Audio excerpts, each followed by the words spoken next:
Hello mga ka-legit Davercads, another updates kung saan itong isang balitang nakarating sa Davercads na siyang ikinagulat at nasurpresa si Miles at si Atasha Mulak. Ang lahat ng yan. But before that, if you haven't subscribed yet to my YouTube channel, please don't forget to like, share, and subscribe at hit mo na rin ang notification bell for more showbiz updates. And please don't forget to hit the all para ikaw ang unang-una makakapanood sa lahat ng ating mga updates. Of course, bago tayo magsimula, nais ko po muna kayong pasalamatan lahat ng mga legit Davercads natin na laging nanonood at sumusubaybay sa mga videos natin. Maraming salamat po.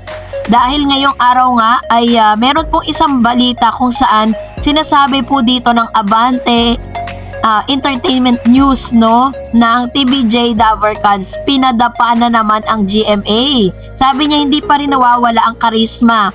Totoo naman, 'di ba, nila Tito Vic and Joey Soto, Joey De Leon, o mas kilala bilang TVJ at ang legit Davercads dahil tinutukan ng viewers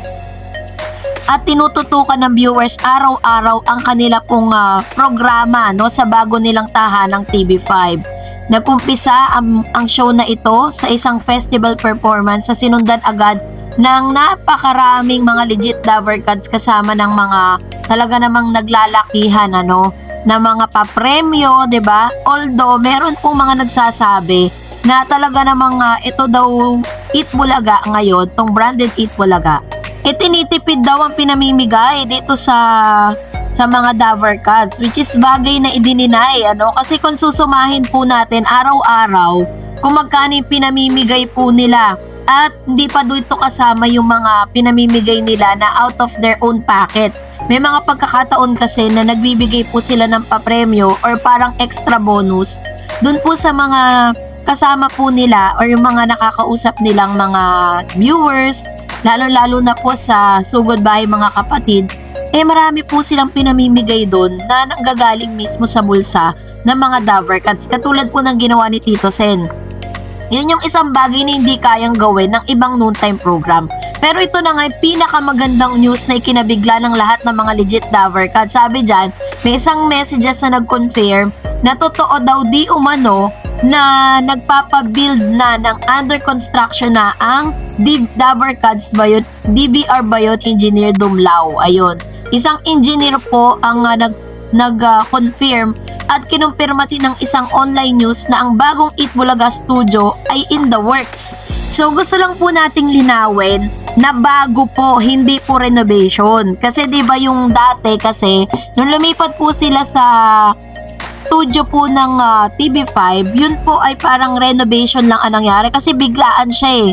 So, hindi talaga napaghandaan ng TV5 na bigyan sila ng mas malaking pwesto. Sabi ng The Millennials, DVR Incorporated and Abida Ayala Land confirm Eat Bulaga New Studio is in the works.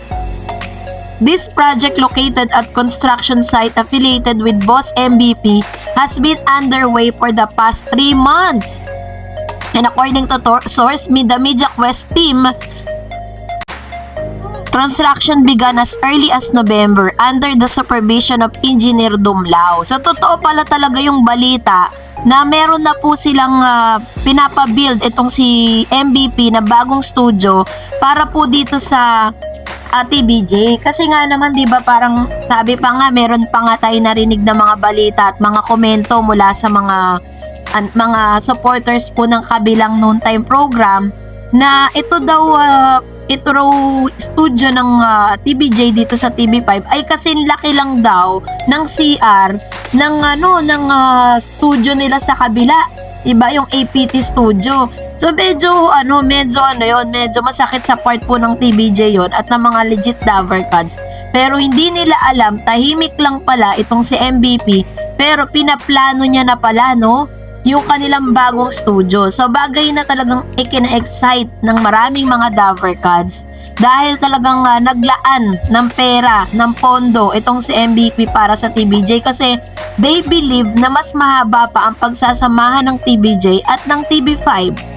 And ito ay isa sa mga manifestasyon lamang talagang pinaghahandaan at hindi po imposible na talagang mas malaki at mas malawak na po yung studio na ibibigay ni MVP para po sa TVJ. This is really good news kasi para po mas marami pong audience ang makater po ng nasabing network. So talagang this is big news po ito para sa TVJ.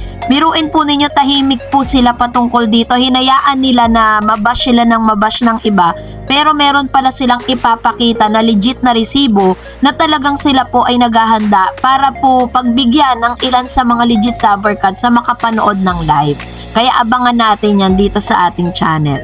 Dahil dyan, magre-react naman tayo sa inyong mga komento patungkol po sa ating last update. At unahin natin ang komento na nanggaling po kay Mr. Romy Obispo. Sabi niya, good afternoon Ma'am Dareds. Happy Chinese New Year po. Dali na naman ang halusos. Unti-unti nang lumalabas sa mga baho nila. Diyan talaga sila magaling ang kumuha ng pag-aari ng iba. Ayun. So trending na trending po yan sa social media. Pero alam nyo po ba na hindi po ibinalita ng GMA yan, no? Tanging ang TV5 lang ang naglabas ng balitang ito sa online world tsaka sa TV. Sabi po ni Mr. Lito Ordanza, okay lang yon pang-akin pero hindi nakalusot yan ang galawan ng pamilya Lusos. Kung kaya na manipulate nila ang batas, kaso talo sila kaya bigay na nila tama na may-ari na kinakamkam nila. Diba?